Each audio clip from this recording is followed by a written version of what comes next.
Hello everyone, welcome to Josna Maths Academy. Today's topic we start statistic of a class 10th NCERT book unit 14. बेटे आज हम stat के बारे में पढ़ेंगे. स्टैट प्रीवियस क्लास में आपने पढ़ा हुआ टॉपिक है कि स्टैट क्यों हमें इसकी नीड होती है, क्यों इसकी ज़रूरत होती है कि हम स्टैट को पढ़ते हैं. हम इसलिए पढ़ते हैं स्टैट को बेटे, जैसे मैच चल रहा है, दो टीम्स है उसके अंदर, क्रिकेट का मैच है, हमें through graphs, through pie chart, figure show हो रही होती है स्क्रीन के ऊपर कि इतने ओवर में ये टीम आगे है, इतने ओवर में वो टीम आगे है. तो वो थ्रो जो प्रेजेंटेशन होती है ग्राफ के थ्रू या पिक्टोग्राफ के थ्रू या पिक्टोरियस ग्राफ के थ्रू, वो सारा स्टैट होता है बेटे. कुछ इन्फॉर्मेशन हमें न्यूमेरिकल चाहिए होती है तो हम उसको डाटा कलेक्ट करके न्यूमेरिकली जो उसको फिगर को रिप्रेजेंट करते हैं, that is called a stat. For example एक क्लास है, क्लास में हमें डाटा कलेक्ट करना है, बच्चे के marks, height, blood group, age. तो ये सारा डाटा कलेक्ट करने के लिए हमारे को स्टैट की जरूरत पड़ती है. अब स्टैट है क्या?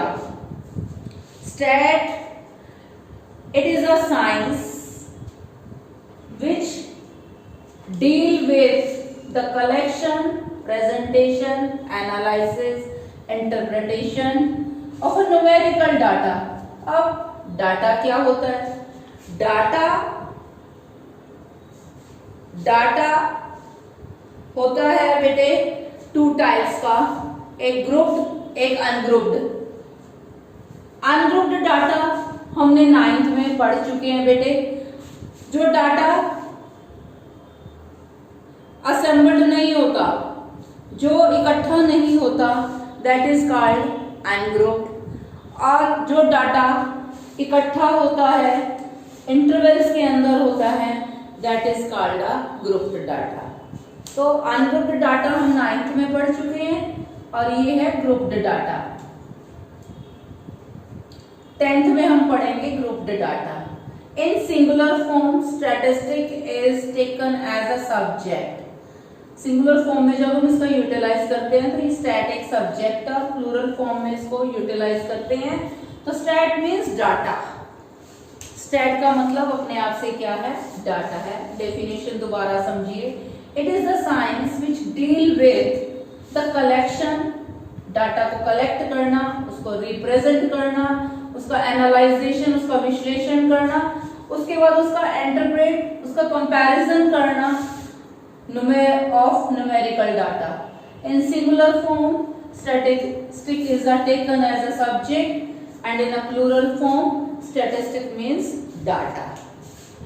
तो ये तो थी बेटे स्टैट की डेफिनेशन. नाउ हमारे 10th के सिलेबस में बेटे डाटा के बारे में है कि डाटा ग्रुप्ड और अनग्रुप्ड. 9th में बेटे हमने अनग्रुप्ड डाटा पढ़ा था और 10th में हम पढ़ेंगे ग्रुप्ड डाटा. डाटा क्या है? The word data means a set of a given facts in numerical figures. Data क्या है? डाटा की डेफिनेशन लिख रही हूं बेटे, नोट करते जाओ बेटे साथ साथ. Data, the word data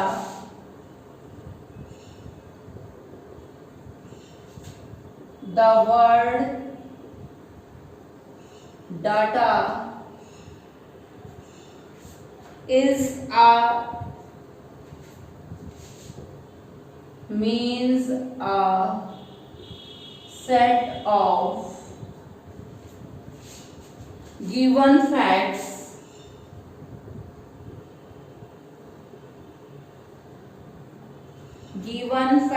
in numerical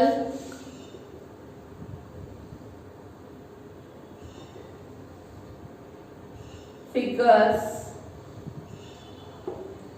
For example, numerical facts क्या होते हैं? डाटा के अंदर क्वालिटेटिव भी होता है और क्वांटिटेटिव भी होता है. क्वालिटेटिव जैसे ऑनेस्टी, जो इसको मेजर नहीं कर सकते, उसकी गुडनेस उसको मेजर नहीं कर सकते। वो डाटा जो होते हैं उनको हम, पॉवर्टी है, इनको हम न्यूमेरिकली डिफाइन नहीं कर सकते। और जो क्वांटिटेटिव जो डाटा होते हैं उन्हीं को ही हम वेरीफाई न्यूमेरिकली दिखा सकते हैं। अब आता है types of a data. Types of data में आता है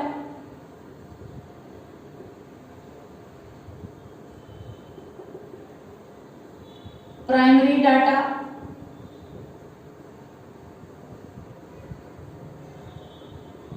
सेकेंड वन है secondary data.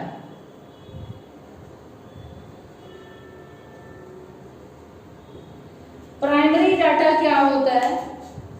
Data collected by the investigator, जिसने उसको इंटरप्रेट करना है, उसको प्रेजेंट करना है, उसको कलेक्ट करना है, उसको बोलते हैं इन्वेस्टिगेटर। जो डाटा अपने खुद के लिए इन्वेस्टिगेट किया जाता है, कलेक्ट किया जाता है, वो होता है बेटे प्राइमरी डाटा। और सेकेंडरी डाटा क्या होता है? जो किसी दूसरे को चाहिए, the data collected by someone other than the investigator is known as secondary data. Primary data अपने लिए चाहिए होता है, इन्वेस्टिगेटर के लिए चाहिए होता है कि मैंने कोई डाटा कलेक्ट करना है और उसका कलेक्शन करके उसके इंटरप्रिटेशन करना है। सेकेंडरी डाटा जैसे मुझे किसी ने कह दिया, किसी के लिए कलेक्ट करना है, वो होता है सेकेंडरी डाटा। उसके बाद आता है बेटे डाटा के बाद वेरिएबल। क्या होते हैं variable?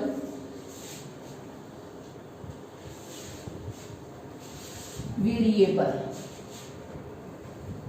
a quantity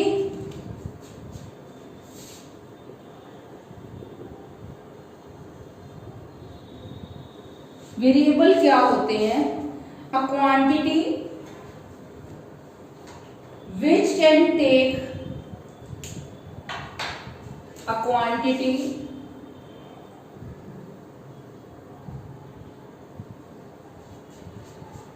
which can take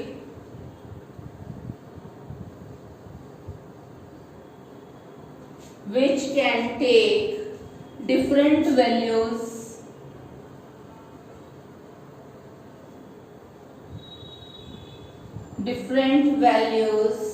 is called a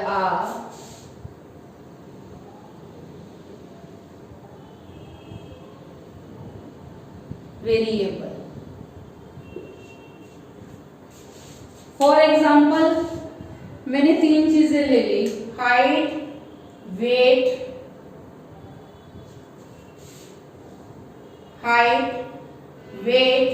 and age. Height, weight and age. 3 मैंने एक प्यूपल की, एक बच्चे की, कि 3 चीजें ले ली। बेटे ये एग्जाम्पल जैसे बता रही हूँ, इसको लेट कर लिया, ये x है, ये y है, ये z है, तो ये क्या है? वेरिएबल्स है। तो हमें x और y और z की वैल्यूज निकालनी पड़ती है। उसके बाद आते हैं कॉन्टिन्यूस वेरिएबल। वेरिएबल 2 टाइप्स के हैं, एक continuous variable,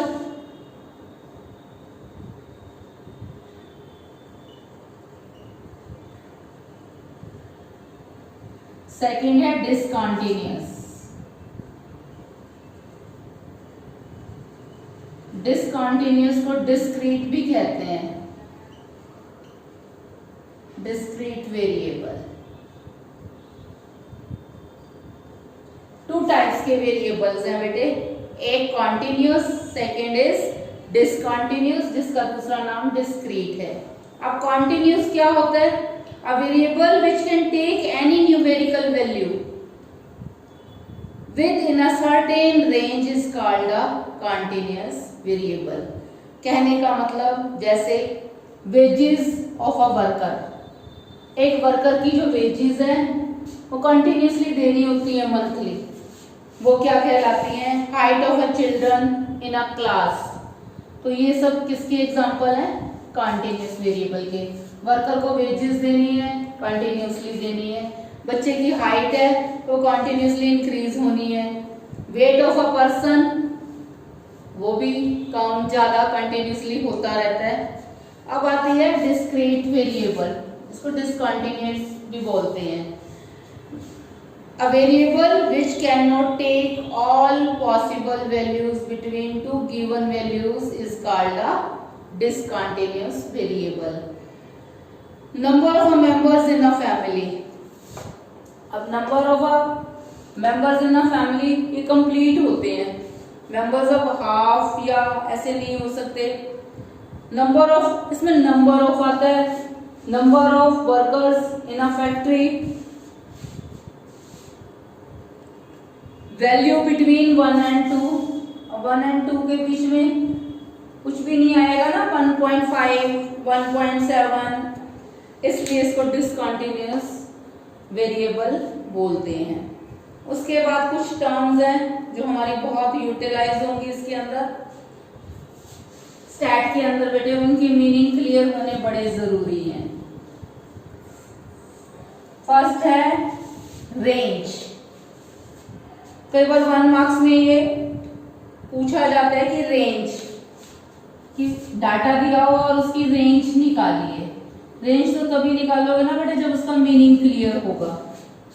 the difference between the maximum and the minimum, the difference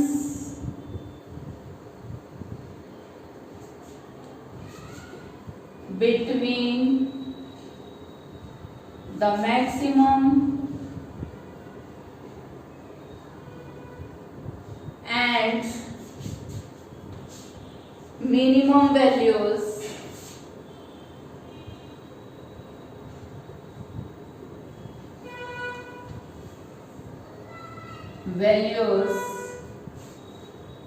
of a variable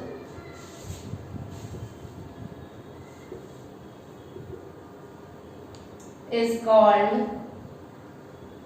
range. For example,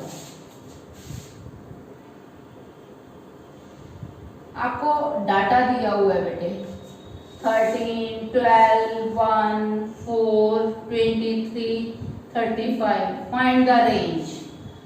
range क्या है? मैक्सिमम और मिनिमम का डिफरेंस है। मैक्सिमम कितना है इसमें? 35, मिनिमम कितना है? 1, तो रेंज कितनी आ गई? 34। क्लियर हो गया। सेकेंडली मैं आपको बता रही हूं क्या और इंपॉर्टेंट है, वेरिएबल, वेरिएट वर्ड यूज होता है स्टैट के अंदर। इसका क्या मीनिंग है?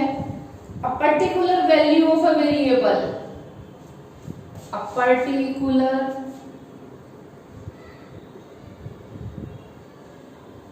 value of a variable is called variate।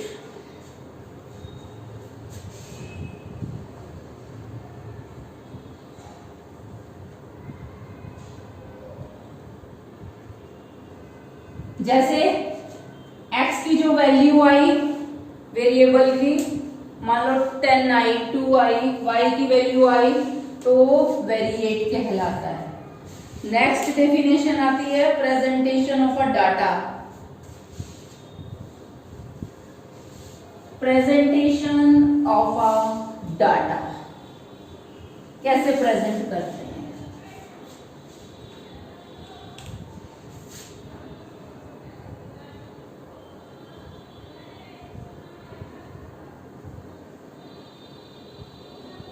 Presentation of data क्या होता है? Putting the data in condensed form in the form of the table. Data को टेबल की फॉर्म में रिप्रेजेंट करना।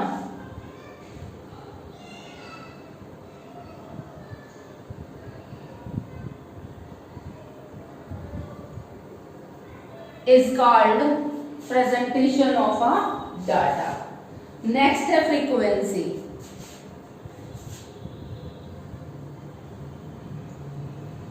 क्या है बेटे फ्रीक्वेंसी?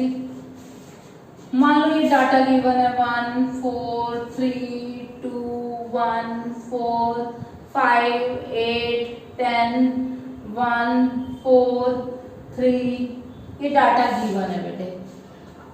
अब ये तो थोड़ा सा डाटा था तो हमने लिख दिया।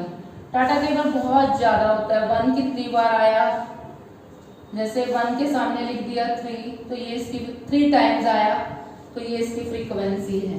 फ्रीक्वेंसी की definition, the number of time an observation, the number of time observation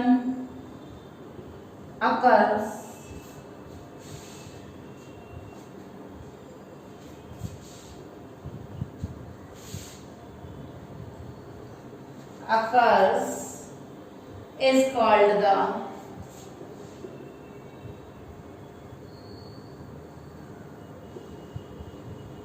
frequency. जैसे यहाँ 4 कितने टाइम्स है, 2 कितने टाइम्स है, 2 1 टाइम है, 3 कितने टाइम है, 2 टाइम है। ये क्या बन रही है, इसकी फ्रीक्वेंसी बन रही है बेटे। तो फ्रीक्वेंसी क्या है, कोई ऑब्जर्वेशन कितनी बार आई, that is called a frequency.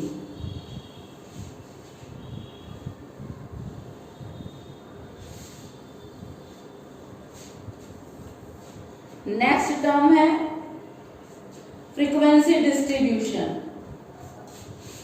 करते थे हम 9th में।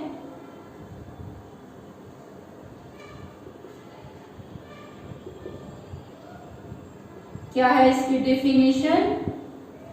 हम कोई अरेंजमेंट करते थे, the tabular arrangement of a data.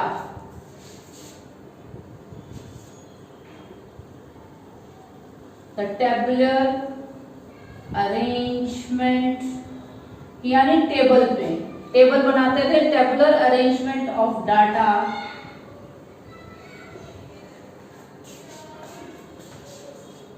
showing the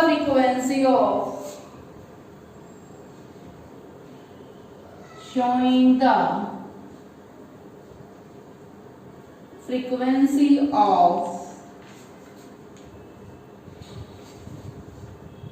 each observation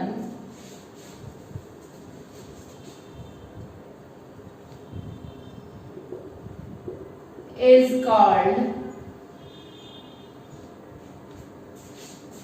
its frequency distribution.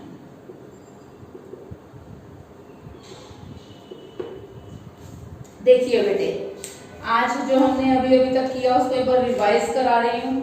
सबसे पहले हमने स्टैट की इंट्रो पढ़ी कि स्टैट की रिक्वायरमेंट क्यों होती है। उसके बाद हमने स्टैट की डेफिनेशन करी।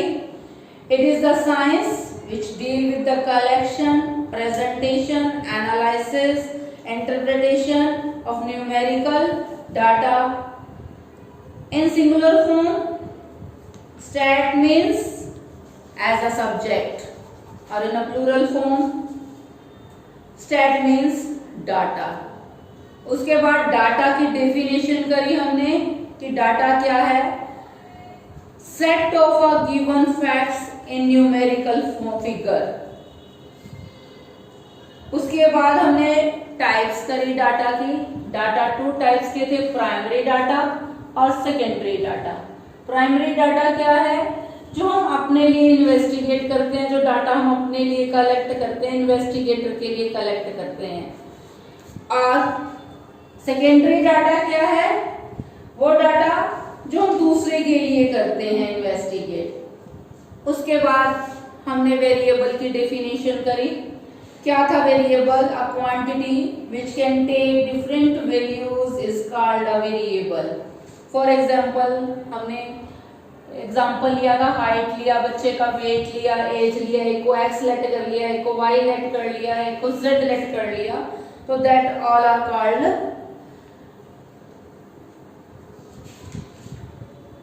वेरिएबल्स।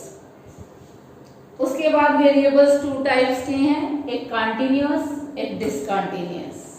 उसके बाद हमने कुछ इंपॉर्टेंट टर्म्स करी, रेंज, जैसे फर्स्ट किया range, the difference between the variable is called its range. उसके बाद हमने वेरिएट किया, a particular value of a variable is called a variate. Presentation of a data क्या बताया था कि putting the data in condensed form in the form of a table is called as presentation of a data. उसके बाद मैंने बताया frequency के बारे में आपको, the number of times an observation occur is called the frequency. उसके बाद लास्ट में आपको बताया frequency distribution, the tabular arrangement of a data showing the frequency of each observation is called its frequency distribution. तो बेटे tabular form का मतलब उसको एक एज ए टेबल शो करते थे हम 9th में, serial number, name of item और फ्रीक्वेंसी, फिर टैली में उसको लिखते थे। ऐसे हम एक टेबल बनाते थे, इसको टेबुलर फॉर्म कहते हैं। फर्स्ट नंबर पे जैसे ब्लड ग्रुप का ही हम बना रहे हैं, ओ पॉजिटिव, मान लो 9 कैंडिडेट्स थे, तो 1 2 3 4 5 यूं हो जाता था, 6 7 8 9। मान लो ए पॉजिटिव 3 कैंडिडेट्स हैं, बी पॉजिटिव 15 कैंडिडेट्स हैं, तो ऐसे हम टैली बनाते थे बेटे 9th में। हम ये फ्रीक्वेंसी टेबल को बोलते हैं frequency distribution table, tabular arrangement of a data.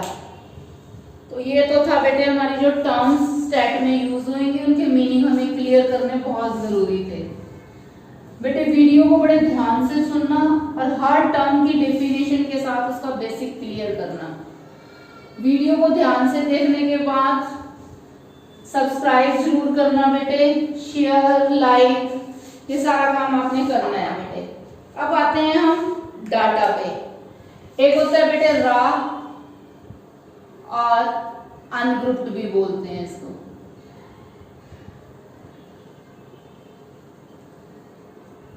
Raw data या दूसरा नाम इसका है ungrouped data. The data obtained in original form, the data obtained in original form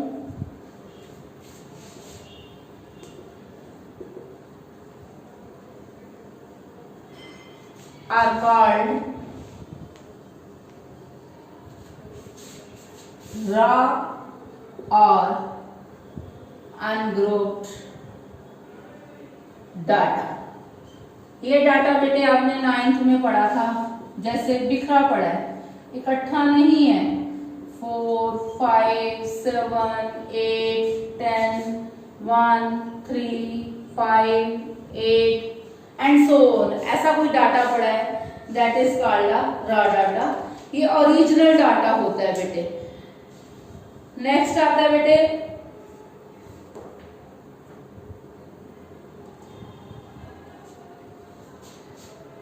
कि हमने अनग्रुप्ड डाटा, अब हमारी स्टार्ट हो जाती है यहाँ से सेंट्रल टेंडेंसी। सेंट्रल टेंडेंसी के अंदर बेटे हम 3 चीजों की मेजरमेंट करते हैं सिलेबस के अकॉर्डिंगली। वैसे तो इसमें 4-5 चीजें होती हैं, हमारे सिलेबस में मीन, मीडियन और मोड है।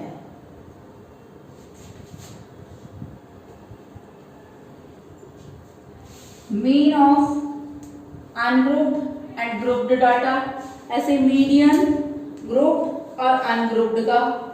उसी की तरह फिर मोड ग्रुप्ड का और अनग्रुप्ड का। तो बेटे ये सारी डिटेल नेक्स्ट वीडियो में करेंगे। अनग्रुप्ड डाटा का मीन कैसे निकलता है, मीडियन कैसे निकलता है और मोड कैसे निकलता है। फिर ग्रुप्ड का करेंगे, मीन, मीडियन एंड मोड, जो हमारे 10th के सिलेबस में है। बेटे 10th के सिलेबस में ग्रुप्ड डाटा है, कई बार 1 मार्क्स में 9th वाला अनग्रुप्ड वाला पूछा जाता है। तो आप 9th वाला भी पहले मैं बताऊंगी, उसके बाद हम 10th वाला करेंगे। बेटे इस वीडियो को सब्सक्राइब जरूर करना, व्यूज जरूर देना और लाइक शेयर जितना मैक्सिमम, यही हमारा मोटिवेशन का पार्ट है बेटे। कि जितना आप दोगे उतना हमारी मोटिवेशन बढ़ेगी। तो प्लीज प्लीज प्लीज आपसे request, like the channel, share the channel, subscribe the channel.